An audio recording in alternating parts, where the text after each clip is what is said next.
23 तारखेला मी इंग्लंडहून निघालो आणि मुंबईला आलो. ब्रिटिश एअरवेजचं फ्लाईट 2.5 तास लेट झालं, त्यामुळे 12ला येणारं फ्लाईट 2:30ला आलं आणि पुण्यात घरी पोचायला मला 6:30 वाजले, म्हणजे 24 तारखेला. आज आहे 25 तारीख आणि परत एकदा मी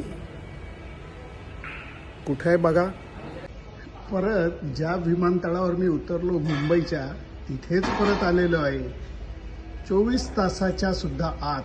त्याचं कारण आता मी चाललो आहे दुबईला एशिया कप कव्हर करायला. त्यामुळे आता पुढची बॅटिंग UAE होईल. नमस्ते.